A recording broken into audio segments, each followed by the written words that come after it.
नमस्कार, सुप्रभात। Unique IAS के इस ऑनलाइन मंच से आप लोगों का फिर से एक बार हार्दिक अभिनंदन और स्वागत है। आज आप सब लोगों का विशेष स्वागत, क्योंकि आज आप पैनल पर देख रहे होंगे, आज से हम एक नया प्रयास करने जा रहे हैं और वो प्रयास, जैसे कि मैंने पिछली कक्षाओं में आपसे वादा किया था कि हम लोग भूगोल को पढ़ने के बाद खास करके 72वीं बीपीएससी के प्रारंभिक परीक्षा को ध्यान में रख करके अब हम लोग जैसे-जैसे हम लोग पहले बिहार का भूगोल पढ़े थे, फिर हम लोगों ने भारत का भूगोल पढ़ लिया, फिर हम लोगों ने विश्व का भूगोल पढ़ लिया जो इम्पोर्टेंट था। अब हम लोग उसी क्रम में, उसी सीक्वेंस में जो-जो टॉपिक आपको पढ़ाया है मैंने, उस टॉपिक का अब मल्टीपल चॉइस टाइप क्वेश्चन जैसे कि प्रारंभिक परीक्षा में पूछा जाता है, हम आपके सामने लेकर के अब प्रतिदिन उपस्थित रहेंगे। हो सकता है किसी दिन हम लोग 2-2 टेस्ट भी कर लें। इससे क्या होगा कि प्रारंभिक परीक्षा के पहले आप लोगों ने अपनी तैयारी तो कर ही ली है। अपनी तैयारी को अंतिम रूप से जांचने का एक बड़ा अच्छा मौका मिलेगा आपको, ठीक है ना? और हम लोग टॉपिक बाय टॉपिक इसका हम लोग क्वेश्चन आपके सामने रखेंगे और ऐसा नहीं है कि क्वेश्चन नंबर 1 का आंसर बी और क्वेश्चन नंबर 2 का आंसर सी है, ऐसा नहीं। उसके सारे विकल्पों की हम व्याख्या करेंगे ताकि एक क्वेश्चन का आंसर जैसे ही आप कीजिएगा, उस संबंध में और भी जितनी महत्वपूर्ण तथ्य है, उसकी जानकारी भी आपको मिलती रहेगी। तो आइए, हम लोग आज बिना समय गंवाए सबसे पहले शुरू करते हैं, है ना? पहला जो आपको मैंने बताया था, वो टॉपिक क्या था? भारत की या कह लीजिएगा बिहार की, है ना? बिहार की भौगोलिक विशेषताओं के बारे में। याद होगा, बिहार की भौगोलिक विशेषताओं के बारे में मैंने आपसे बिहार के संदर्भ में पहला चैप्टर आपसे हमने डिस्कस किया था और उसी से रिलेटेड अब हम लोग प्रश्न उत्तर भी कर लेते हैं, है ना? तो आज का जो टाइटल रहेगा टॉपिक का, वो क्या रहेगा भाई?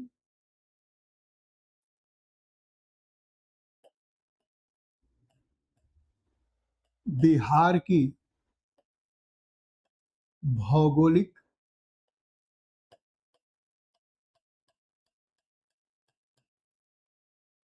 विशेषताएं।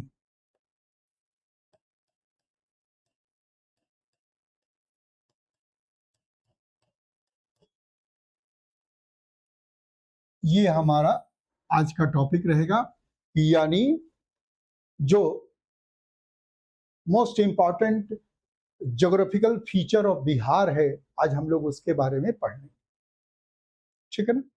आइए, हम लोग इसी संबंध में पहला प्रश्न लेते हैं।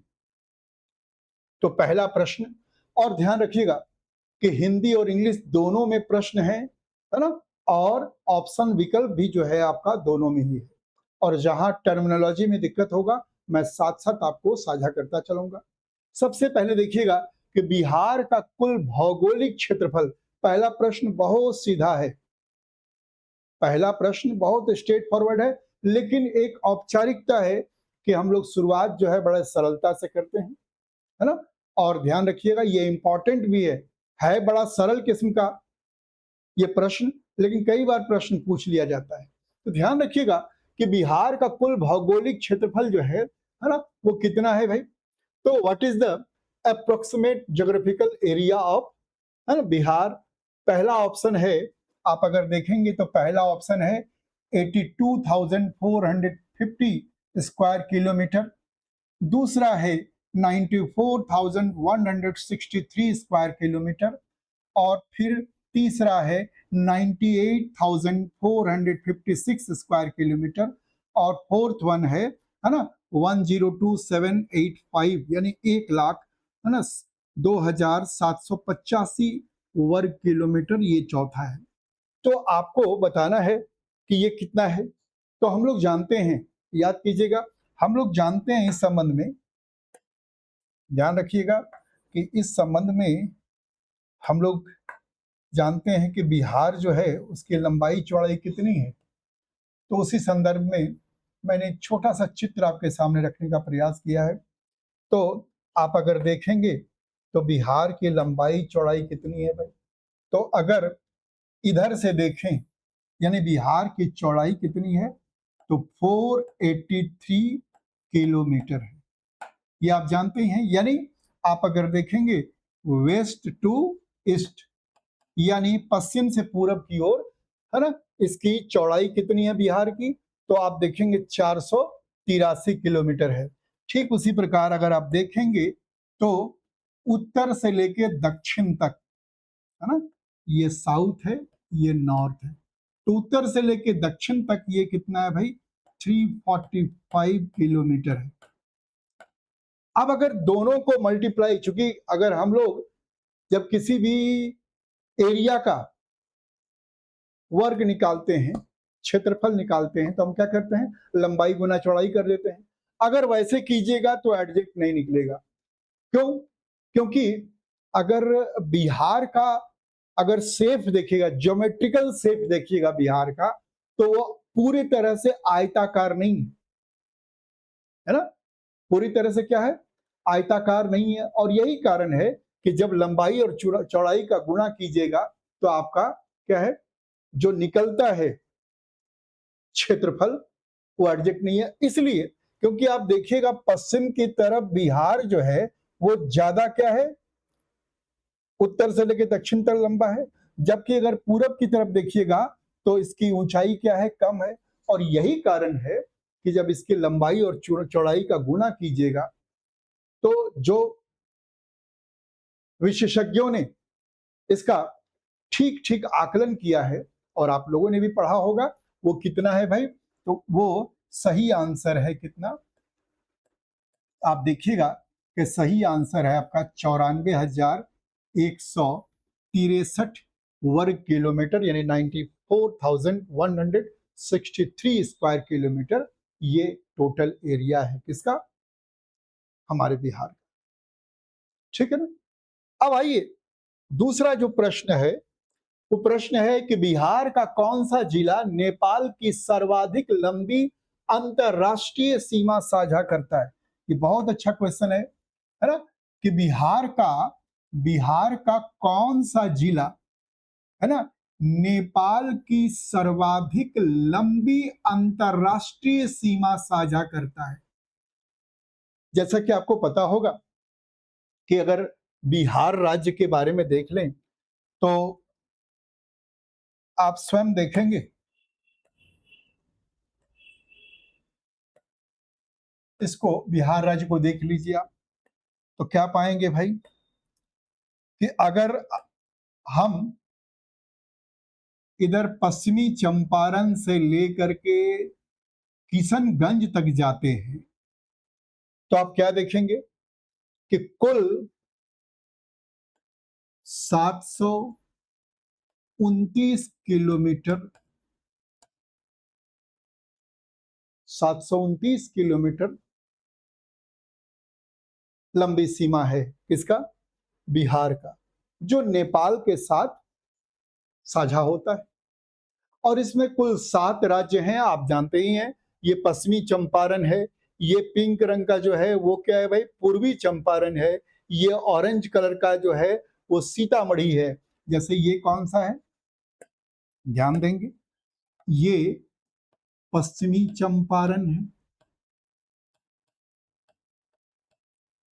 ये पूर्वी चंपारण है ना? इसके अलावा ये सीतामढ़ी है, ये मधुबनी है, इसके अलावा ये सुपौल है,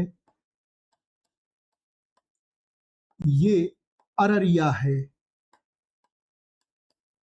और ये लास्ट पिंक रंग का जो है वो किशनगंज है। ठीक है ना? तो आप देखिएगा ये 7 राज्य हैं। कई बार पूछा भी जाता है कि बिहार की उत्तरी सीमा नेपाल के साथ अंतरराष्ट्रीय सीमा साझा करती है। ये सीमा कुल कितने राज्यों के साथ लगती है? तो 7 राज्य है, आपने देख लिया है ना? एक पर पश्चिमी चंपारण, है ना? इसके अलावा सीतामढ़ी, मधुबनी, सुपौल, अररिया और किशनगंज। ये 7 जिले मिला करके आप देखिएगा 729 किलोमीटर की लंबी सीमा साझा करते हैं नेपाल के साथ, और ये अंतर्राष्ट्रीय सीमा है। आपसे पूछा ये जा रहा है कि इन सातों जिलों में किस जिले का जो लंबाई है वो सबसे ज्यादा है नेपाल के साथ, यानी बिहार का या बिहार के उत्तरी जिलों में जो सीमावर्ती जिले हैं उनमें कौन सा जिला जो है नेपाल के साथ सबसे लंबा अंतर्राष्ट्रीय जो सीमा है साझा करता है। तो आप ध्यान रखिएगा कि which district of Bihar shares the longest international borders with Nepal. तो इसमें ऑप्शन दिया हुआ है क्या भाई, इसमें आपके सामने ऑप्शंस है ना, पश्चिमी चंपारण है, दूसरा है मधुबनी, तीसरा सीतामढ़ी और चौथा अररिया। ठीक है ना, तो ये चारों के चारों आपसे पूछा गया, आप देख ही रहे होंगे। तो इनमें कौन कौन सा राज्य है जिसका सबसे लंबा, सॉरी राज्य कह रहे, कौन कौन सा जिला है जिसका सबसे लंबा है ना अंतरराष्ट्रीय सीमा है। तो पूछा गया है चारों में से कौन है, तो याद रखिएगा 153 किलोमीटर लंबी सीमा है किसके साथ, तो पश्चिमी चंपारण के साथ। दूसरा स्थान अगर देखिएगा तो ये मधुबनी के साथ है, 135 किलोमीटर है। इसके अलावा आप देखेंगे सीतामढ़ी ये 90 किलोमीटर है, और अररिया जो है ये लगभग 95 किलोमीटर है।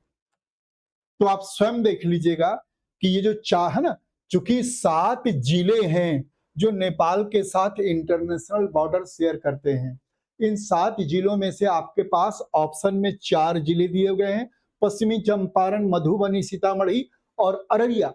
इनमें से कौन सा जो जिला है वो सबसे लंबा इंटरनेशनल बॉर्डर शेयर करता है। तो मैंने फैक्ट एंड फिगर के रूप में आपके सामने बता दिया कि पश्चिमी चंपारण जो है, जो सबसे पश्चिमी क्षेत्र में है ना, ये कुल मिलाकर 153 किलोमीटर है ना जो बॉर्डर है वो शेयर करता है। मधुबनी 135 किलोमीटर, सीतामढ़ी 90 किलोमीटर और अररिया लगभग 95 किलोमीटर है ना जो बॉर्डर है वो शेयर करता है। अब आपके सामने स्पष्ट है कि भाई आंसर क्या होगा आपका, आंसर हो जाएगा आपका पश्चिमी चंपारण।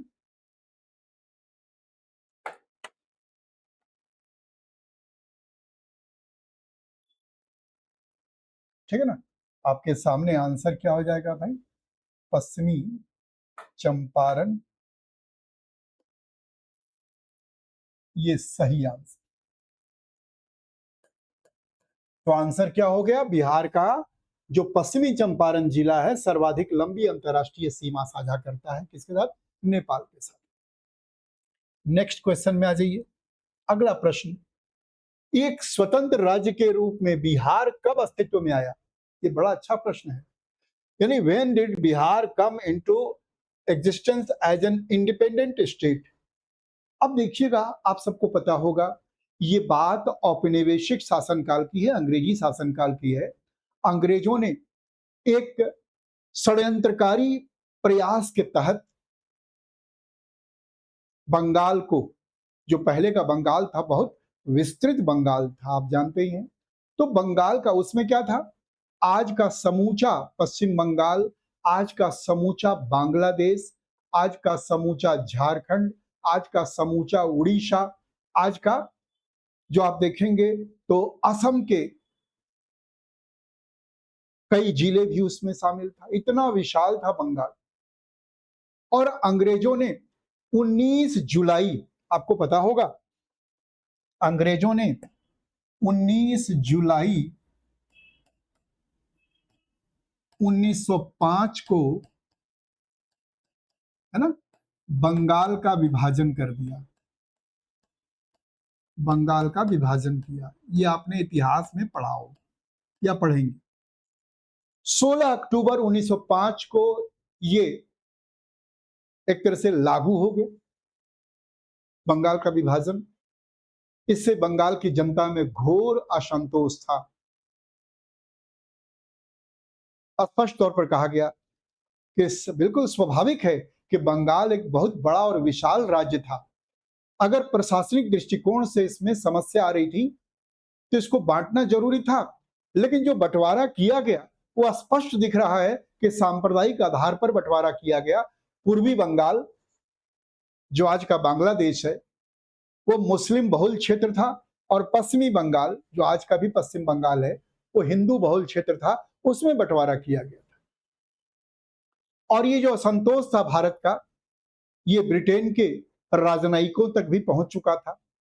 इसी बीच देखिएगा, 12 दिसंबर, ये भी आपने फैक्ट इतिहास में पढ़ा होगा कि 12 दिसंबर 1911 को दिल्ली दरबार का आयोजन किया गया था, और उसमें जॉर्ज पंचम अतिथि के रूप में पधारे थे। और आप देखेंगे, उसी दिल्ली दरबार में उनको पता ही था कि इस बात को लेकर के बंगाल का विभाजन गलत तरीके से किया गया है ना। भारत की जनता में घोर असंतोष है, तो बंगाल का विभाजन रद्द कर दिया गया, है ना। तो बंगाल के विभाजन के रद्द होने की घोषणा कब की गई? तो याद रखिएगा, बंगाल विभाजन के, है ना, रद्द होने की घोषणा, यानी बंगाल विभाजन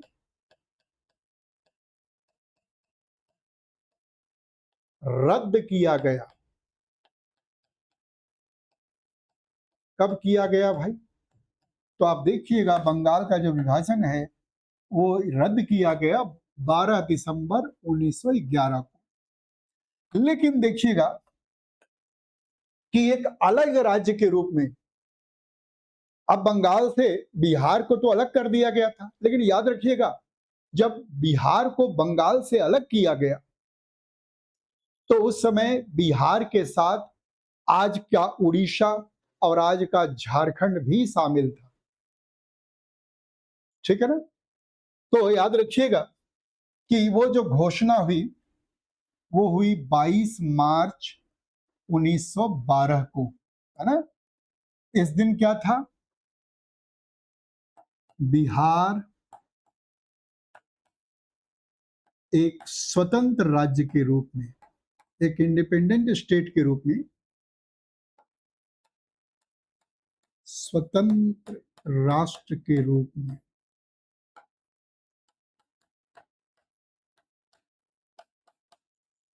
अस्तित्व में आया। ठीक है ना, अस्तित्व में आया। लेकिन ध्यान रखिएगा, इस समय हमने क्या बताया? इस समय, है ना, बिहार के साथ साथ और कौन शामिल था? उड़ीसा और झारखंड,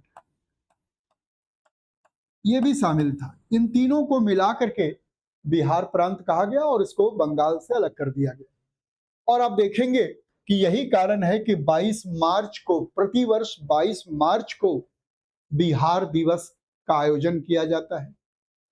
और फिर देखिएगा कि इसी से आप देखेंगे 1 अप्रैल, है ना, इस दिन क्या हो गया? 1 अप्रैल 1936 को बिहार से उड़ीसा अलग हो गया,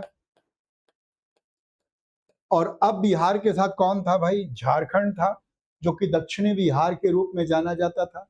लेकिन आपको पता ही है कि फिर 15 नवंबर को, है ना, झारखंड भी बिहार से अलग हो गया, और आज जो बिहार राज्य है उसका अस्तित्व उभर करके सामने आया। लेकिन बिहार एक, कंफ्यूज नहीं करना है, बहुत लोगों को लगता होगा नहीं उड़ीसा भी अलग हो गया, झारखंड भी अलग हो गया, तब जो बिहार आया वही वास्तविक बिहार है। जी नहीं, बंगाल से बिहार अलग हुआ एक स्वतंत्र राज्य के रूप में 22, है ना, आप देखेंगे मार्च 1912 को, और इसी 22 मार्च के दिन बिहार दिवस मनाया जाता है। फिर बिहार से बारी बारी से 1 अप्रैल 1936 को उड़ीसा अलग हुआ, और फिर 15 नवंबर सन 2000 को झारखंड अलग हो गया। ठीक है ना। तो आंसर क्या हो जाएगा आपका? आंसर आपका हो जाएगा भाई, है ना, 22 मार्च। नेक्स्ट आ जाइए, अगला क्वेश्चन। अगला क्वेश्चन है, निम्नलिखित में से कौन सी नदी बिहार में गंगा की दाहिने तट की सहायक नदी है। तो आमतौर पर क्या होता है ना, आपको पता है, लेकिन कंफ्यूजन कहां होता है, दाहिने और बाएं में। लेकिन उसका बड़ा अच्छा सरल उपाय है। जैसे देखिएगा, इसको समझने के लिए मैंने भी एक चित्र आपके सामने रखा है ताकि आपको स्पष्ट रूप से समझ में आ जाए। जैसे कि आप देखिएगा कि ये है ना, बिहार का नॉर्दर्न पार्ट है, ये बिहार का नॉर्दर्न पार्ट है, साउदर्न है, वेस्टर्न है और ईस्टर्न है ना। आमतौर पर पूछा गया है कि निम्नलिखित में से कौन सी नदी गंगा की दाहिनी है ना, तो गंगा नदी आपको पता ही है, ऊपर से आती है उत्तर प्रदेश से बहते हुए, और आप देखेंगे बिहार में बक्सर के पास ये बिहार में प्रवेश कर जाती है। और जैसे ही ये बिहार में प्रवेश करती है ना, तो इनकी दिशा किधर हो गई भाई, इनकी दिशा हो गई पश्चिम से पूरब की ओर। इनकी दिशा किधर हो गई, पश्चिम से पूरब की ओर। ये पश्चिम है, ये पूरब है, तो इनका डायरेक्शन किधर हो गया, पश्चिम से पूरब की ओर। अब आप जा रहे हैं उधर, जब आप उधर जा रहे हैं, है ना, आपका मुंह सामने की ओर है, पूरब की ओर है, तो आपका दाहिनी ओर किधर होगा, दाहिने हाथ की ओर। तो ये राइट हैंड साइड हो जाएगा और ये लेफ्ट हैंड साइड हो जाएगा। ठीक है ना। तो पूछा गया है कि गंगा नदी को दाहिनी ओर से, है ना, ज्वाइन करने वाली नदी कौन है। क्वेश्चन है कि which of the following is a right, है ना, bank tributary of the Ganga in Bihar. तो आप देखिएगा राइट बैंक ट्रिब्यूटरीज कौन है। तो बाकी देखिएगा आपका ऑप्शन क्या क्या दिया है, जरा ये भी देख लें। ऑप्शन दिया है गंडक, बागमती, कोशी और सोन। आप में से जिनकी तैयारी बहुत अच्छी होगी, नाम सुनते ही दिमाग में ये चीज स्ट्राइक कर रहा होगा कि ऊपर की जो तीनों की तीनों नदियां हैं, आप देखिएगा कि जो गंडक है ना, मैं इसको अलग कलर से दिखला देता हूं। ये देखिएगा गंडक नदी है, ये गंडक नदी है। इसके अलावा ये बागमती नदी है और ये कोशी नदी है। ये तीनों के बारे में बताया। तो ये तीनों तो गंगा नदी को, है ना, बाईं ओर से ज्वाइन करने वाली नदियां हैं। तो शेष बचा कौन, सोन। आप खुद देखिएगा कि ये सोन नदी, जिसका उद्गम कहाँ हुआ है, तो आपको पता ही है, सोन नदी का उद्गम जो है, जहां से नर्मदा नदी का उद्गम हुआ है, लगभग उसके पास ही से है, अमरकंटक से। तो आप देखिएगा सोन नदी वहां से प्रवाहित होते हुए आती है, और आप देखिएगा कि गंगा नदी में जाकर के दाहिनी ओर से मिल जाती है। तो स्वाभाविक रूप से आंसर क्या हो जाएगा भाई, इसका आंसर हो जाएगा सोन नदी। ठीक है ना। अब आइए नेक्स्ट क्वेश्चन पर, क्वेश्चन नंबर 4, क्वेश्चन नंबर 5।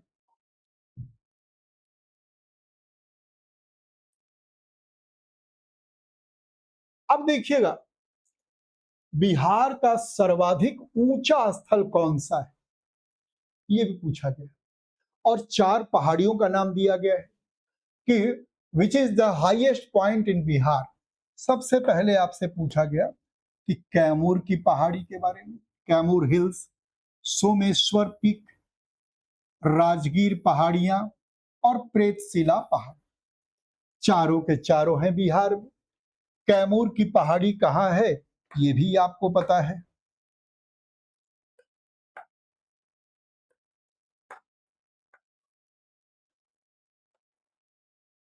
देखिए ये जो इलाका है ना, ये जो क्षेत्र है, वो क्या है भाई, सबसे पहला है आपका कैमूर की पहाड़ी। तो कैमूर की पहाड़ी कहाँ है, यही है,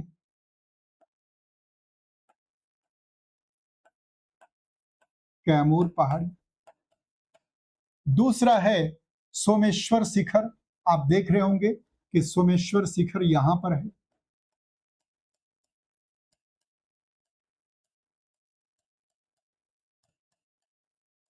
तीसरा है राजगीर की पहाड़ियां। तो राजगीर की पहाड़ी कहाँ है भाई? इस जगह पर है, ठीक है ना।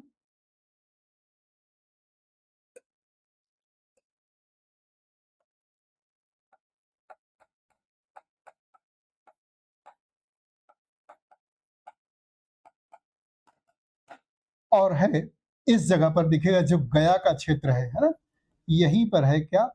प्रेतशिला पहाड़ी, ठीक है। तो ध्यान रखिएगा, ये चारों का जो चारों क्षेत्र है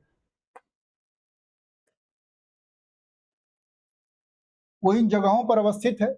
लेकिन पूछा ये गया है कि बिहार का सर्वाधिक ऊंचा स्थल कौन है? हाईएस्ट पीक के बारे में पूछा गया है। आपको पता ही है कि कैमूर, सोमेश्वर, राजगीर की पहाड़ी और प्रेतशिला में सबसे ऊंची कौन होगी? ये हम लोगों ने जब बिहार की स्थलाकृतियों के बारे में पढ़ा था तो मैंने बताया था आपको कि जो सोमेश्वर की पहाड़ी है, जो कि ये जो है शिवालिक श्रेणी का हिस्सा है, यानी आउटर हिमालय का पार्ट है कौन? सोमेश्वर शिखर। स्वाभाविक है कि वो सबसे ऊपर है और बताया जाता है कि ये 880 मीटर ऊंचा है। 880 मीटर, सॉरी, हम सोमेश्वर मेरा भी लिखेंगे ना, हम इसको सोमेश्वर वाले में लिखें। 880 मीटर सबसे ऊंचा है। लेकिन बाकी के बारे में भी जान लेना होगा हमको। कैमूर जो है वो कितना है भाई? तो याद रखिएगा कि कैमूर के बारे में कहा जाता है कि 450 से लेके 600 मीटर के बीच ऊंचा है। कौन? भाई कैमूर की पहाड़ी। ऐसा क्यों है? तो कहा जाता है, अब जरा ध्यान देखिएगा, ध्यान से एक चीज सुन लीजिएगा।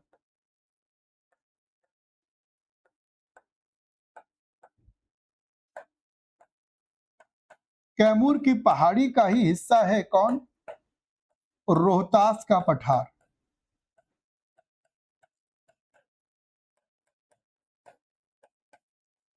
ये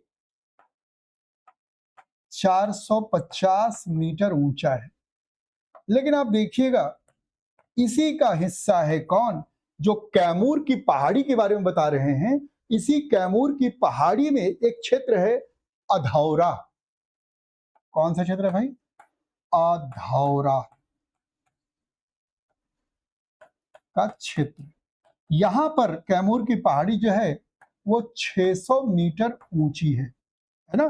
तो ध्यान रखिएगा कि पहला है सोमेश्वर का शिखर 880 मीटर, दूसरा स्थान आता है कैमूर की पहाड़ी रोहतास, उसमें क्या है, रोहतास का जो पठार है वहां पर कैमूर की पहाड़ी की ऊंचाई कितनी है? 450 मीटर। और फिर कैमूर की पहाड़ी में एक जगह है अधौरा का क्षेत्र, वहां ये 600 मीटर ऊंची है, ठीक है ना। अब देखिएगा, इसके अलावा बच जाता है राजगीर की पहाड़ियां। तो राजगीर की जो पहाड़ी है वो 388 मीटर ऊंची है ना। राजगीर कहाँ है भाई? आप स्वयं देख रहे होंगे, ये जो है ना। और लास्ट बच गया प्रेतशिला। प्रेतशिला पहाड़ी कहाँ है भाई? तो गया में है। और याद रखिएगा कि ये मात्र 266 मीटर ऊपर ऊंचा है। तो बिल्कुल आंसर आपके आंख के सामने क्लियर है कि आंसर क्या होगा भाई? आंसर होगा सोमेश्वर पीक, जो कि 880 मीटर ऊंचा है। अगला क्वेश्चन आइए, बिहार के किस भौगोलिक प्रदेश में बाढ़ की समस्या सबसे ज्यादा गंभीर है? तो यानी क्वेश्चन है कि इन विच फिजियोग्राफी रीजन, है ना, of Bihar is flooding the most, है ना, in which physiographic region of Bihar is flooding the most severe. अब देखिए क्या होता है कि पहला ऑप्शन है, पहला ऑप्शन आपको दिया है दक्षिणी गंगा का मैदान। इस क्वेश्चन को भी अगर आप ध्यान से देखिएगा या पढ़िएगा, क्योंकि कॉन्सेप्चुअल क्वेश्चन है, फैक्चुअल तो है नहीं। तो पहला ऑप्शन दिया दक्षिण गंगा का मैदान, यहां है क्वेश्चन कि सबसे ज्यादा गंभीर कहां है, सर्वाधिक गंभीर कहां है, माने सबसे ज्यादा सीवियर वो कहां है। तो आप देखिएगा कि ऑप्शन दिया गया दक्षिण गंगा का मैदान, फिर दूसरा दिया गया, आप देखेंगे दूसरा दिया गया कैमूर का पठार, फिर तीसरा दिया गया उत्तरी बिहार का मैदान, और लास्ट दिया गया राजमहल क्षेत्र का रीजन। अब इसको भी अगर आप, है ना, मानचित्र के माध्यम से समझने का प्रयास करें, बड़ी आसानी से समझ में आ जाएगा। आप देखिएगा, वैसे आप पढ़ चुके हैं, आपको आइडिया है। दक्षिणी गंगा का मैदान, तो याद रखिएगा कि जो दक्षिणी गंगा का मैदान है वो खास करके अगर हम बात करें इस इलाके की, तो ये कैमूर के, क्या है, कैमूर की पहाड़ी का क्षेत्र है, इसलिए ऊंची भूमि है, ठीक है ना। इसके अलावा जो बिहार का, जो बिहार का दक्षिणी पठार का इलाका है वो ये इलाका है। तो ये दोनों भूमि जो है ऊंची है। ये भूमि ऊंची किस लिए है, क्योंकि आपको पता है, मैंने बताया था कि ये झारखंड में उत्तरी छोटानागपुर के पठार से ये सटा हुआ इलाका है। स्वाभाविक है कि ये पठारी क्षेत्र है, और पठारी क्षेत्र होने के कारण अभी आपने पढ़ा कि राजगीर की पहाड़ी है, प्रेतशिला की पहाड़ी है, तो ये जो है क्षेत्र, इसके अलावा इधर कैमूर की पहाड़ी, तो ये क्षेत्र ऊंचा है। ऊंचा होने के कारण क्या होता है, जब उत्तर बिहार की नदियों के द्वारा गंगा नदी में, है ना, बाढ़ का विस्तार किया जाता है, तो ये इलाका ऊंचा होने के कारण बाढ़ से प्रभावित नहीं होता है, ठीक है ना। तो ध्यान रखिएगा कि दक्षिणी गंगा का जो मैदान है ये ऑप्शन तो बिल्कुल नहीं। आप खुद देखिएगा कैमूर का पठार स्वयं अपने आप में ऊंची भूमि है, तो यहां भी बाढ़ का प्रकोप गंभीर हो ऐसा संभव नहीं है। इसके अलावा, है ना, उत्तरी बिहार का मैदानी इलाका, तो उत्तरी बिहार का मैदानी इलाका कौन सा है भाई, तो आप खुद देखिएगा उत्तरी बिहार का जो मैदानी इलाका है वो कौन सा इलाका है, खास करके ये क्षेत्र, है ना, ये जो क्षेत्र है जहां से गंडक, बागमती, कमला, कोशी, बलान, ढेर सारी नदियां, है ना, उत्तर से प्रवाहित होते हुए आती है और गंगा नदी में समाहित हो जाती है, और इसी कारण से खास करके मानसून के दिनों में गंगा नदी में बाढ़ का प्रकोप बढ़ जाता है। तो याद रखिएगा, अब सही आंसर जो है ना, लास्ट ऑप्शन बच जाता है राजमहल क्षेत्र। तो आपको मालूम होगा राजमहल का जो क्षेत्र है ये भी ऊंची भूमि के रूप में अवस्थित है। ये कहाँ है भाई, राजमहल का क्षेत्र, ये जो इलाका आप देख रहे हैं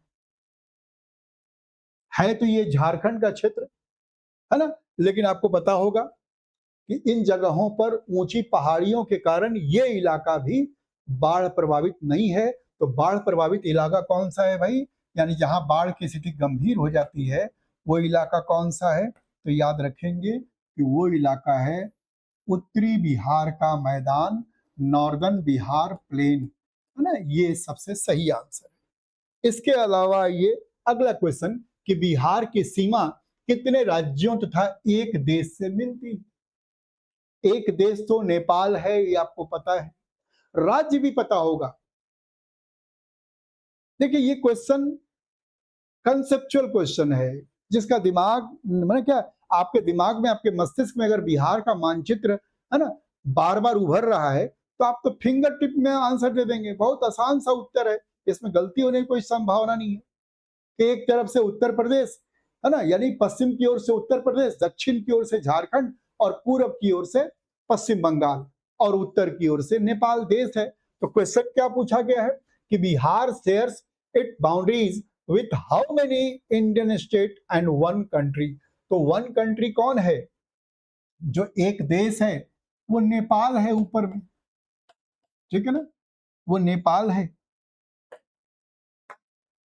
अब देखिएगा इसको भी मैंने मानचित्र के माध्यम से आपके दिल दिमाग में बैठाने का प्रयास किया है। आप देखिएगा ये नेपाल का क्षेत्र है, ऊपर जो हमारा देश है वो कौन है भाई,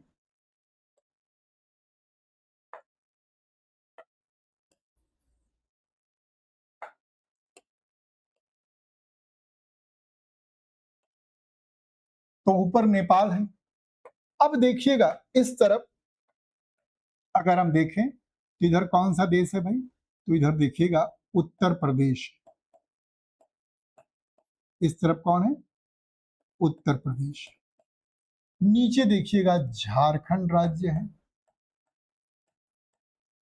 और इधर पश्चिम बंगाल है।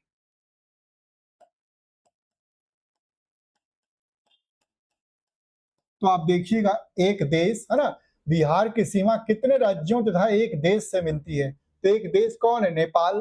और कितने राज्यों से मिलती है, तो उत्तर प्रदेश, झारखंड और पश्चिम बंगाल। आंसर क्या हो जाएगा आपका, है ना, एक देश और 3 राज्य। क्लियर है ना। नेक्स्ट क्वेश्चन आ जाइए, क्वेश्चन नंबर 8। निम्नलिखित में से किस नदी को बिहार का शोक कहा जाता है। ये तो आप लोगों ने रटा हुआ है ना, लेकिन इससे रिलेटेड ये क्वेश्चन मैंने इसलिए लिया है कि इससे रिलेटेड एक नया फैक्ट पूछा जाता है इसी संदर्भ में कि गंडक, कोशी, पुनपुन, फल्गु, अगर आप देखेंगे तो फल्गु नदी को छोड़ करके, है ना, आप स्वयं देख लें, फल्गु नदी को छोड़ करके सभी की सभी नदियां, है ना, उत्तर बिहार से आकर के गंगा नदी में मिलती है। अब देखिएगा गंडक, कोसी, पुनपुन, ये 3 नदियों का नाम दिया गया है। अब ये गंडक, कोसी, पुनपुन कौन कौन सा, तो देखिएगा गंडक, कोशी, नहीं है ना, पुनपुन भी इधर है, पुनपुन और फल्गु। बाद में जाकर के देखिएगा पुनपुन फल्गु में मिल जाती है। और आप देखेंगे तो ये जो 4 ऑप्शन दिया हुआ है, गंडक, कोसी, पुनपुन और क्या है, फल्गु, इन चारों नदियों में पूछा गया है कि कौन सी नदी जो है उसको हम लोग बिहार का शोक कहते हैं। तो आपने 2 फैक्ट तो जरूर रटा है कि बिहार का शोक कोसी नदी और क्या है, बंगाल का शोक दामोदर नदी। ये तो आपको पता है ना। क्यों कहते हैं, तो कहा जाता है कि कोसी नदी अपने तीव्रतम प्रवाह यानी प्रचंड वेग और अपने मार्ग बदलने के लिए कुख्यात है। और एक क्वेश्चन देखिएगा, दूसरा क्वेश्चन आ जाता है यहां से, है ना, कि कौन सी नदी, ये क्वेश्चन आपसे पूछा जा सकता है कि उपरोक्त में से, 4 ऑप्शन यही रहेगा, उपरोक्त में से कौन सी नदी मार्ग बदलने के लिए, अपना मार्ग बदलने के लिए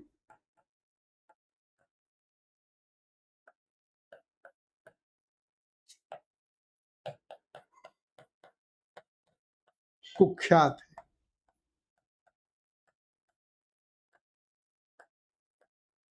तो ध्यान रखिएगा, कहा जाता है कि पिछले लगभग 200 वर्षों में, अब 200 वर्ष से थोड़ा ज्यादा हो रहा है, लेकिन कहने लिखा जाता है कि पिछले लगभग 200 वर्षों में 150 किलोमीटर अपना मार्ग बदल चुकी है।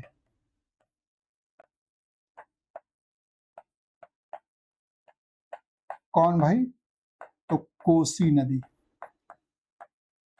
तो याद रखेंगे कि कोसी नदी जो है ना, वो अपना मार्ग बदलने के लिए जानी जाती है और पिछले लगभग 200 वर्षों में इसने लगभग 150 किलोमीटर, कल्पना कीजिए ना कि 200 वर्ष पहले 150 किलोमीटर क्या है, दूसरी दिशा से बहती थी, अब वो 200 वर्षों के बाद 150 किलोमीटर, है ना, दूर से बह रही है। और यही कारण है कि कोसी नदी में प्रलय ज्यादा आता है। कई बार ये अपने पूरा, देखिए होता क्या है, जैसे जैसे मार्ग बदलती रहती है ना, तो नदी आगे खिसक रही है, तो जनसंख्या तो बढ़ रही है, जनता अपना घर बना लेती है, जो नदी का छोड़ा हुआ क्षेत्र होता है लोग वहां घर बार बना करके रहने लगते हैं। और कई बार नदी प्रचंड वेग के कारण, है ना, अपने पुराने मार्ग, माने क्या है, नए मार्ग से नहीं बहते हुए अपने पुराने मार्ग पर बहने लगती है। आम जनता इसकी उम्मीद भी नहीं करती है, और पुराने मार्ग पर जो घर बार है, जान माल है, पशु है, उनको ढेर सारा नुकसान होता है। ठीक है, तो आंसर क्या हो गया भाई, कि कौन सी जो नदी है जिसको बिहार का शोक कहते हैं, तो उसको हम लोग कोसी नदी को बिहार का शोक कहते हैं। नेक्स्ट आइए, बिहार का दक्षिणी भाग मुख्यतः किस प्रकार की मिट्टी से प्रभावित है?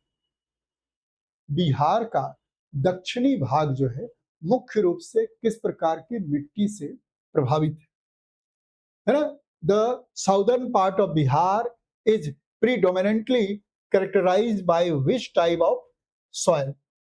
तो पहला पूछा गया है, ऑप्शन है कि नवीन जलोढ़ मिट्टी न्यू एलुवियल सॉइल, पुरानी जलोढ़ मिट्टी ओल्ड एलुवियल सॉइल, तीसरा है लेटेराइट मिट्टी लेटेराइट सॉइल, और चौथा है ब्लैक सॉइल यानी काली मिट्टी। तो ध्यान रखिएगा कि कौन सी जो मिट्टी है वो दक्षिणी भाग में, बिहार के दक्षिणी भाग में, क्वेश्चन पर अगर ध्यान देंगे कि बिहार का दक्षिणी भाग मुख्यतः किस प्रकार की मिट्टी से प्रभावित है, तो आपने पढ़ा ही था, उत्तर का जो बिहार है वहां खादर मिट्टी यानी जो न्यू एलुवियल सॉइल है, जो नवीन जलोढ़ मिट्टी है, उससे आच्छादित क्षेत्र है।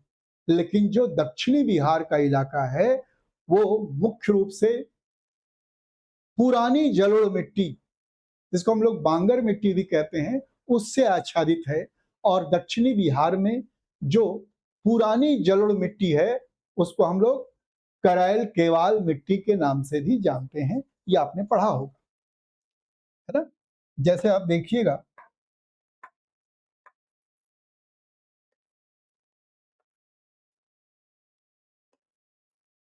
अगर मान लीजिए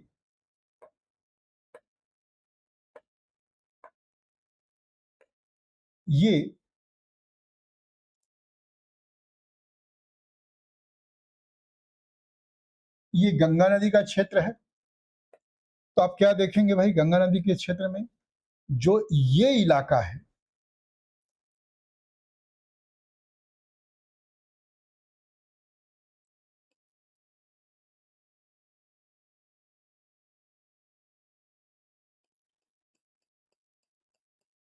ये नई जलोढ़ मिट्टी है, न्यू एलुवियल सॉइल है। ये क्या है भाई? नवीन जलोढ़ मिट्टी। हालांकि देखिएगा ऊपरी इलाके में, इस ऊपरी इलाके में थोड़ा सा, है ना, यहां पर पुरानी जलोढ़ मिट्टी भी है, पुरानी जलोढ़ मिट्टी भी है। लेकिन क्वेश्चन आपसे पूछा गया है बिहार का दक्षिणी भाग, तो आप देखेंगे कि बिहार के दक्षिणी भाग में ये जो क्षेत्र है ना, ये जो क्षेत्र है ये क्या है भाई, पुरानी जलोढ़, पुरानी जलोढ़ मिट्टी यानी ओल्ड एलुवियल सॉइल यहां है, ठीक है ना? इसके अलावे आप देखेंगे तो ये जो इलाका है, जो हिमालय की तराई का इलाका है, वहां पर आपको बताया था मैंने पर्वत पदीय मिट्टियां हैं, पर्वत के पद पर, foot hills area of mountain, तो वहां पर क्या है, पर्वत पदीय मिट्टियां। और फिर देखिएगा इस इलाके में दिखलाया था मैंने थोड़ा सा पिडमॉन्ट मिट्टी है, ठीक है ना? तो ये जो इलाका है इसको हमने और अच्छे तरीके से आपके सामने रखने का प्रयास किया। देखिए मैंने बताया था ना कि ये जो हरे रंग से दिखलाया गया है, ये समूचा जो हरे रंग से है, ये क्या है, एलुवियल सॉइल है। थोड़ा सा इलाका जो पीला दिखाई पड़ रहा है ये ओल्ड एलुवियल सॉइल है, और ये जो स्काई कलर का दिखाई पड़ रहा है ये क्या है, पर्वत पदीय मिट्टियां हैं, है ना? और ये चूंकि दक्षिण बिहार के बारे में पूछा गया है, तो ये जो समूचा इलाका है इसी को कहा जाता है क्या, ओल्ड एलुवियल सॉइल, यानी ये जो है पुरानी जलोढ़ मिट्टी है। आपको पता है इसको, है ना, दक्षिण बिहार के इलाके में करैल केवाल मिट्टी के नाम से भी जानते हैं। तो आपसे अगर पूछ लेगा कि करैल केवाल मिट्टी कहाँ पाई जाती है, आपका आंसर क्या होगा, है ना, दक्षिणी बिहार के हिस्से में। तो आंसर क्या हो गया भाई, आप खुद देखिएगा आंसर क्या हो गया। आंसर हो जाएगा, है ना, बिहार के दक्षिणी इलाके में ओल्ड एलुवियल सॉइल, यानी पुरानी जलोढ़ मिट्टियां जो है वो पाई जाती है। इसके बाद आ जाइए, अगला क्वेश्चन है कि बिहार का कौन सा जिला झारखंड, उत्तर प्रदेश तथा नेपाल तीनों से सीमा नहीं बनाता है। ध्यान रखिएगा, है ना। क्वेश्चन क्या है भाई कि बिहार का कौन सा डिस्ट्रिक्ट एक झारखंड के साथ, दूसरा उत्तर प्रदेश के साथ तथा नेपाल के साथ, है ना, तीनों से सीमा नहीं बनाता है। तो क्या वो जिला है गया, क्या वो पूर्णिया है, क्या वो पटना है, या ये पश्चिमी चंपारण है। ठीक है ना। तो अब आप देखिएगा, दिमाग में लाना होगा चित्र। तो मैंने प्रयास किया है कि चित्रों के माध्यम से आपको समझाऊं ताकि आपके दिमाग में ये बिल्कुल अच्छा असर पड़े, और मैप का अच्छा असर पड़ता ही है।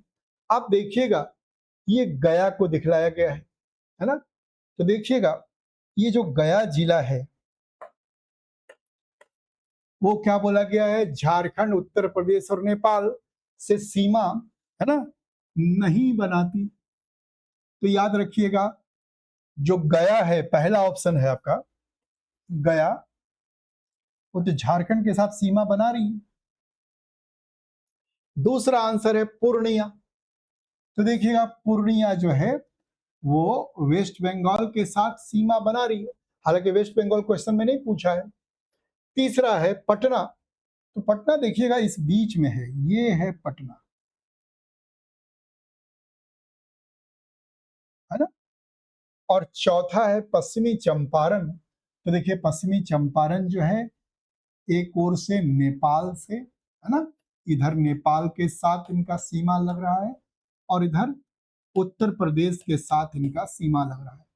तो इन चारों में कौन सा जिला है जिसकी सीमा जो है झारखंड, उत्तर प्रदेश और नेपाल तीनों से सीमा नहीं बनाती। तो आपका बिल्कुल सही आंसर क्या होगा भाई, आपका आंसर है ना, पटना। आपका आंसर क्या होगा, पटना। ठीक है। नेक्स्ट क्वेश्चन आइए, अगला क्वेश्चन कि बिहार में सर्वाधिक वर्षा सामान्यतः किस क्षेत्र में होती है, यानी which region of Bihar generally receives the highest rainfall. तो पहला है साउथ वेस्ट बिहार, पहला ऑप्शन क्या है भाई, दक्षिणी पश्चिमी बिहार। दूसरा है नॉर्दर्न ईस्ट बिहार या नॉर्थ ईस्ट बिहार। तीसरा है सेंट्रल बिहार, मध्य बिहार। और चौथा है ना, दक्षिणी बिहार यानी साउथ बिहार। तो बिहार में सर्वाधिक वर्षा सामान्यतः किस क्षेत्र में होती है।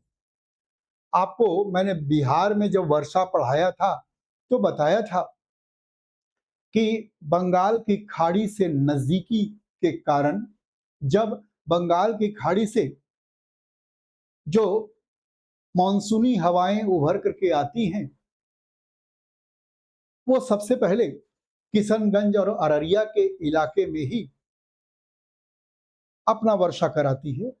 और कह लीजिएगा, जैसे जैसे ये मानसूनी पवनें ऊपर की ओर आती है, यानी पूरब से पश्चिम की ओर आती हैं, धीरे धीरे उसमें व्याप्त जो जलवाष्प है उसकी मात्रा कम हो जाती है, क्योंकि वो सारी पवनें वहां वर्षा कराती आती हैं। तो पश्चिम की ओर बढ़ेंगी तो वर्षा कम होता चला जाएगा। लेकिन चूंकि आपको पता है कि किशनगंज और अररिया ये बिहार के पूर्वी जिलों में गिना जाता है ना। तो आप देखिएगा कि जब ये मानसूनी पवनें, है ना, बंगाल की खाड़ी से उभर कर आती हैं तो इन इलाकों में काफी वर्षा कराती है। और खास करके ये जो इलाका है, आप देखेंगे ये जो क्षेत्र है वो कौन सा क्षेत्र है भाई? वो क्षेत्र है किशनगंज।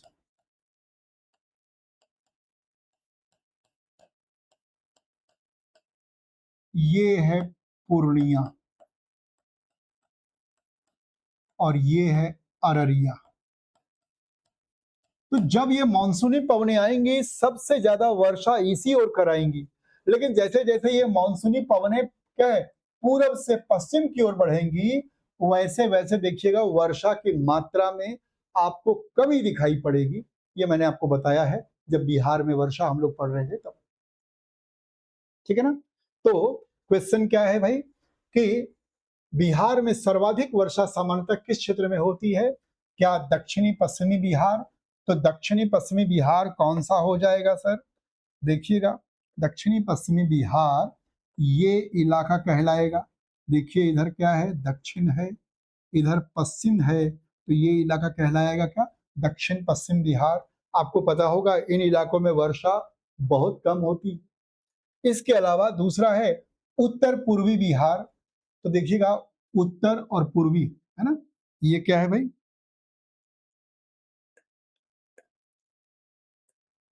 ये उत्तरी इलाका है और ये पूर्वी इलाका है ना, ये पूर्वी इलाका। तो उत्तर पूर्वी इलाके में यानी इस इलाके में वर्षा ज्यादा होगी, दूसरा ऑप्शन ये है। तीसरा है सेंट्रल बिहार यानी मध्य बिहार। तो आप ध्यान रखेंगे कि मध्य बिहार का जो क्षेत्र है वो ये इलाका है। और चौथा है दक्षिणी बिहार, ये इलाका। तो आप देखिएगा कि आप खुद आपने देखा होगा कि सबसे ज्यादा वर्षा कहाँ है। तो याद रखेंगे आंसर क्या हो जाएगा हमारा सर? आंसर हो जाएगा हमारा उत्तर पूर्वी बिहार, है ना, नॉर्थ ईस्ट बिहार। ये सबसे सही आंसर है।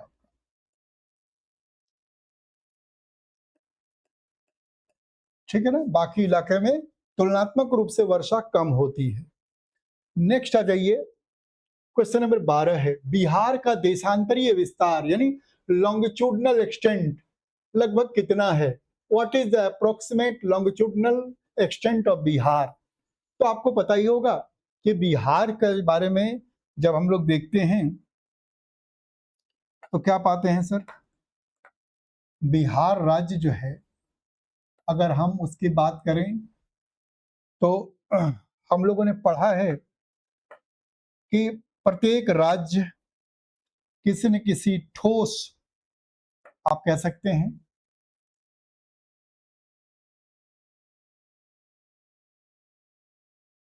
देशांतरीय रेखा से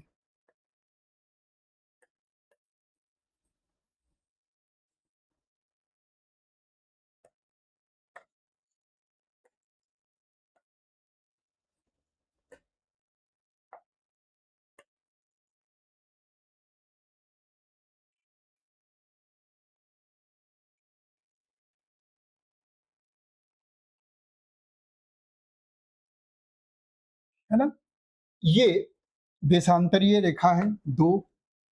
अब पूछा गया है कि बिहार राज्य जो है कितने डिग्री अक्षांश से लेकर, सॉरी, कितने डिग्री देशांतर पूछा है ना? बिहार का देशांतरीय विस्तार लॉन्गिट्यूडनल एक्सटेंट पूछा है, लैटिट्यूडनल नहीं पूछा। तो लॉन्गिट्यूडनल एक्सटेंट कितना कितना है? तो बिहार का देशांतरीय मान कितने से कितने डिग्री देशांतर के बीच अवस्थित है, यही आपसे प्रश्न पूछा गया है। स्वाभाविक है कि हमने बताया कि प्रत्येक राज्य का कोई ना कोई क्या है लॉन्गिट्यूडनल अपना एग्जिस्टेंस होता है, उतने से उतने डिग्री देशांतर के बीच बसा होता है। तो हम यहाँ जानना चाह रहे हैं कि बिहार के बारे में। तो चार ऑप्शन दिए हुए हैं, 83 यानी 83 डिग्री से 88 डिग्री ईस्टर्न लॉन्गिट्यूड में, है ना। दूसरा है 80 टू 85 डिग्री ईस्टर्न लॉन्गिट्यूड में। तीसरा है 85 टू 90 डिग्री ईस्टर्न लॉन्गिट्यूड में। या 78 टू 85 82 है ना, ईस्टर्न लॉन्गिट्यूड। तो ये 4 ऑप्शन आपके सामने दिया गया है और आपको पता ही होगा। देखिएगा, इसमें एक काम किया है कि आपको पता ही है कि अगर हम बात कर लें इधर, तो ये कौन सा इलाका पड़ेगा भाई? भारत का पश्चिमी इलाका पड़ेगा और ये पूर्वी इलाका पड़ेगा, आपको पता है। तो पश्चिम से लेकर पूरब के बीच वो जब भी बात आ रहा है, आपको पता है कि दोनों के बीच यानी पश्चिमी और पूर्वी देशांतर के बीच लगभग 5 डिग्री का अंतर है, ठीक है ना। तो आप देखेंगे चारों के चारों जो क्या ऑप्शन दिए हुए हैं उसमें 5 डिग्री का स्पष्ट अंतर दिख रहा है, इसमें कोई दो मत नहीं है। लेकिन एग्जैक्ट कितना है ये आपको बताना है, ठीक है ना। तो ध्यान रखिएगा कि ये हम लोगों ने पढ़ लिया था कि 83 डिग्री, ठीक है ना, 17 मिनट और 50 सेकेंड से लेकर के 88 डिग्री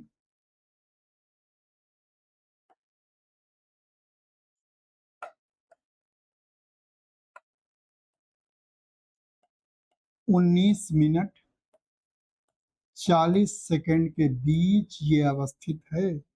कौन? हमारा बिहार। क्या बताया मैंने आपको?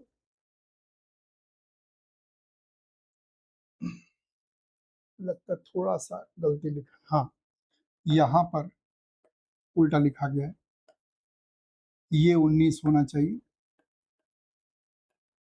ये 17। तो ध्यान रखिएगा, 83 डिग्री 19 मिनट 50 सेकंड से लेकर 88 डिग्री 17 मिनट 40 सेकंड के बीच अवस्थित है कौन? हमारा बिहार। तो यहां तो केवल आपसे 83 डिग्री से लेकर के 88 डिग्री यही पूछा है, तो ये तो बड़ा आसान सा उत्तर है। लेकिन ध्यान रखिएगा, कई बार वो पूरा पूरा पूछ देते हैं, जैसे 83 डिग्री है ना, 19 मिनट 50 सेकंड से लेके 88 डिग्री 17 मिनट और 40 सेकंड के बीच अवस्थित है कौन भाई? हमारा बिहार। तो ये आपको वैसे मालूम चल गया होगा कि सही आंसर कौन सा है ना। 83 टू 88 डिग्री ईस्टर्न लॉन्गिट्यूड के बीच ये एग्जिस्ट करता है कौन? हमारा बिहार। अब आ जाइए नेक्स्ट क्वेश्चन में, ठीक है ना। बिहार का राजकीय वृक्ष कौन सा है? What is the state tree of Bihar? है ना। तो ध्यान रखिएगा, ये पीपल है या बरगद यानी बनियान ट्री है, नीम का है या साल का है? तो आपको पता ही है कि चूंकि हमारे बिहार राज्य में बौद्ध धर्म के जो प्रवर्तक थे सिद्धार्थ, जो बाद में गौतम बुद्ध हुए, उनको निर्वाण यानी परम ज्ञान की प्राप्ति जो है वो पीपल के पेड़ के नीचे ही हुआ था। उनको बुद्धत्व की प्राप्ति पीपल के पेड़ के नीचे ही हुई थी। इसलिए बिहार राज्य का राजकीय जो है ना वृक्ष है वो किसको माना गया है सर? पीपल को। लेकिन बाकी सब पर भी चर्चा करें, बरगद बनियान है ना, तो बरगद जो है किस राज्य का राजकीय वृक्ष है? नीम किसका है? साल किसका है? आपको पता होगा, बरगद तो मध्य प्रदेश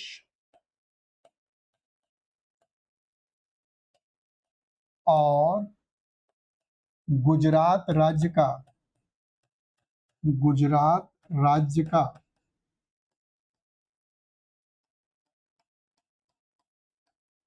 राजकीय वृक्ष है, ठीक है ना। साथ ही साथ क्या है भाई, ये ध्यान रखिएगा कि भारत का राजकीय वृक्ष भी यही है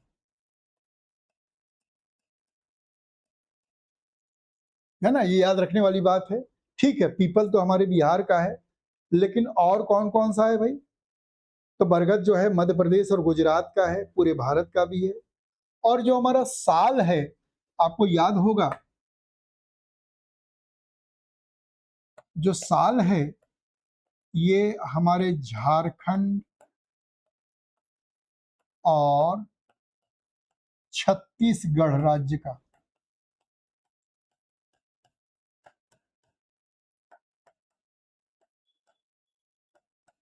राजकीय वृक्ष है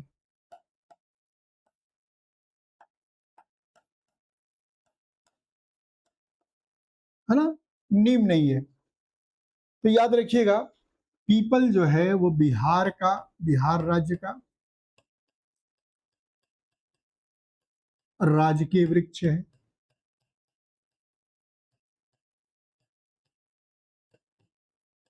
ठीक है ना। बरगद जो है मध्य प्रदेश गुजरात का और भारत का राजकीय वृक्ष भी है, और झारखंड और छत्तीसगढ़ का है साल। स्वाभाविक तौर पर उत्तर क्या हो जाएगा आपका, पीपल। नेक्स्ट क्वेश्चन आ जाइए, 14वां नंबर। बिहार में जलोढ़ मिट्टी के निर्माण का प्रमुख कारण क्या है? यानी what is the primary reason for the formation of alluvial soil in Bihar? तो देखिएगा, पहला क्वेश्चन बोला मैंने, पहला जो विकल्प है वो कहता है ज्वालामुखीय गतिविधि, यानी वॉल्केनिक एक्टिविटी।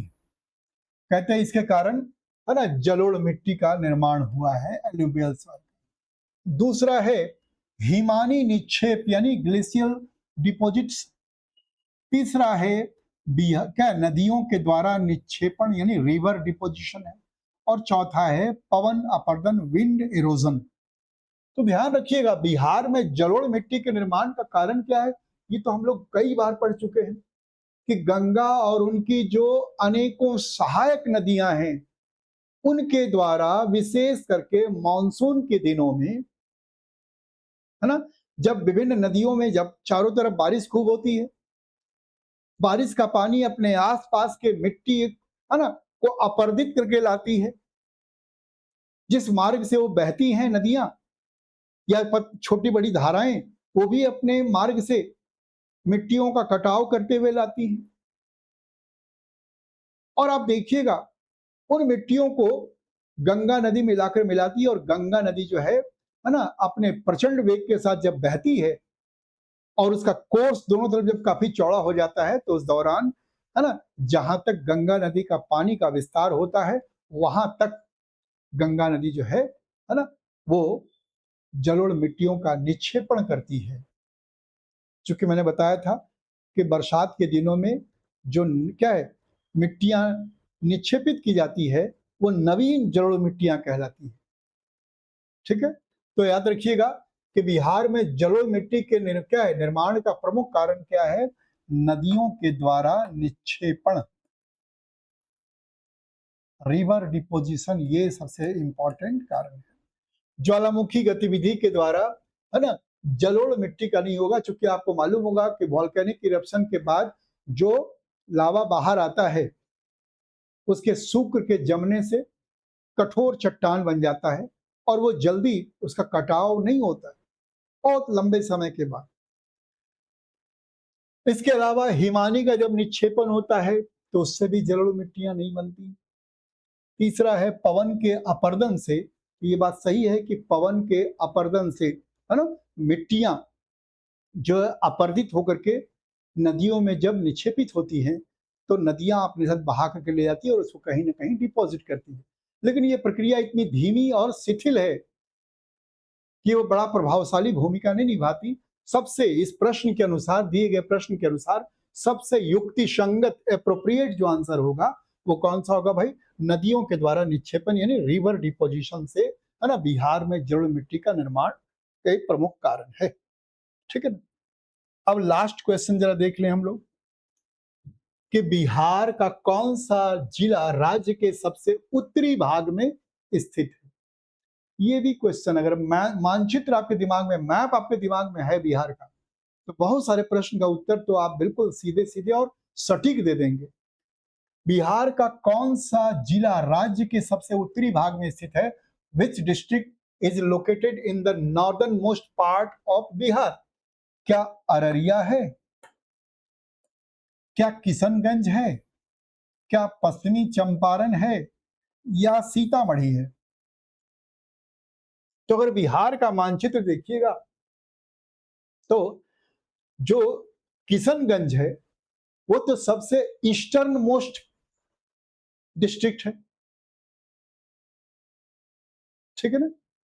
इसके अलावा जब आप आएंगे तो जो कैमूर का क्षेत्र है वो सबसे वेस्टर्न मोस्ट डिस्ट्रिक्ट है।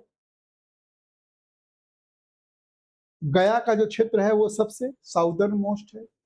सबसे नॉर्दर्न मोस्ट है ना, सबसे नॉर्दर्न मोस्ट डिस्ट्रिक्ट कौन है, तो जरा देख लीजिए अपनी आंखों से।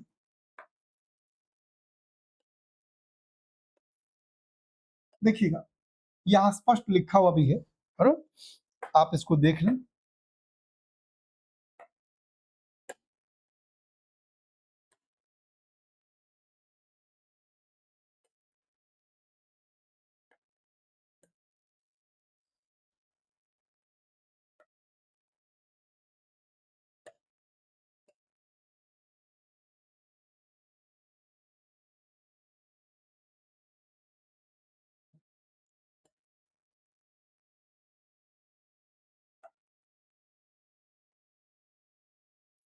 चलिए इसमें कुछ टेक्निकल फॉल्ट आ गया, मैं बता दूं आपको कि अगर हम एक बिहार राज्य का मानचित्र बना लेते हैं, है ना, अगर हम एक बिहार राज्य का मानचित्र बना लेते हैं तो आप देखेंगे क्या,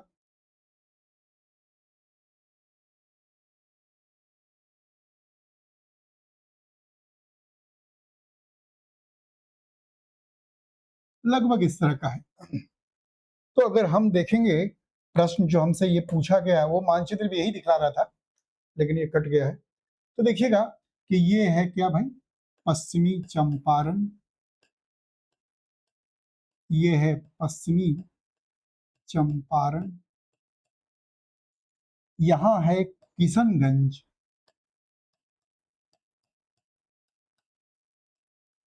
है ना। इसके अलावा ये जो क्षेत्र है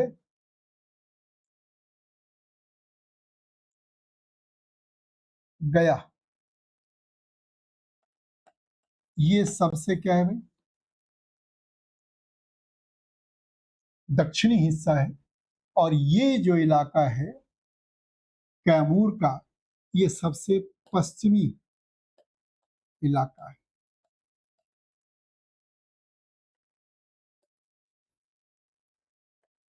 कैमूर का क्षेत्र जो है, याद रखिएगा, कैमूर जो है सबसे वेस्टर्न मोस्ट है, पश्चिमी चंपारण सबसे नॉर्दर्न मोस्ट है, किशनगंज सबसे ईस्टर्न मोस्ट है और गया सबसे साउदर्न मोस्ट है। तो ये देख लीजिएगा क्वेश्चन आपसे पूछा गया कि बिहार का कौन सा जिला राज्य के सबसे उत्तरी भाग में स्थित है, which district is located in the northern most part of Bihar. तो आप खुद देखिएगा पश्चिमी चंपारण है, तो यहाँ भी आंसर क्या हो जाएगा हमारा भाई, पश्चिमी चंपारण, ठीक है ना। तो इस तरीके से आज हम लोगों ने देखा बिहार का भौगोलिक परिचय। कल वाले टेस्ट सीरीज में आप देखिए लगातार अब हम लोग केवल प्रत्येक टॉपिक का जो हम लोग पढ़ चुके हैं उसका हम लोग टेस्ट सीरीज लाएंगे और सभी से महत्वपूर्ण प्रश्न लाएंगे और इतने सारे प्रश्न हो जाएंगे कि आपके एग्जाम के समय तक आपके पास ढेर सारा आ जाएगा और विश्वास मान के चलिएगा मैक्सिमम क्वेश्चन इन्हीं सब प्रश्नों से आपको पूछा जाएगा, ठीक है ना। तो आप अपनी प्रतिक्रिया जरूर दीजिएगा व्हाट्सएप पर जब आप देखते हैं यूट्यूब पर, तो और किस तरह का प्रश्न चाहिए, क्योंकि ये पहला टेस्ट था तो मैंने जानबूझ करके प्रश्न को थोड़े मॉडरेट स्तर पर रखा है। मुझे पता है कि बिहार में जो प्रश्न पूछा जा रहा है ना वो थोड़े से है ना ऊंचे स्तर का पूछा जा रहा है, तो हम लोग रखेंगे, पहले टॉपिक बाई टॉपिक पढ़ ले, फिर हम लोग ज्योग्राफी का समग्र टेस्ट भी रखेंगे 50-50 प्रश्न का, तो उसमें हम आपके लिए थोड़ा जटिल प्रश्न भी लेकर के आएंगे, ठीक है ना। लेकिन हम कंसेप्चुअल क्वेश्चन ज्यादा लाने का प्रयास करें ताकि फैक्ट एंड फिगर तो पूछा ही जाता है, सरल में भी कंसेप्चुअल क्वेश्चन अगर पूछा जाए तो उसमें स्टूडेंट्स फंस जाते हैं, इसलिए अब इस तरह का प्रश्न पूछा जा रहा है। तो आज के लिए इतना ही, लेकिन फिर से निवेदन, अब तो आप लोग खुश होंगे कि प्रश्न उत्तर आपको मिल रहा है तो एक बार ज़रूर से सब्सक्राइब कर लीजिएगा और अपने मित्रों को भी साझा कर दीजिएगा कि वो इस प्रश्न या इन प्रश्नों को अच्छे से हल कर लें। धन्यवाद।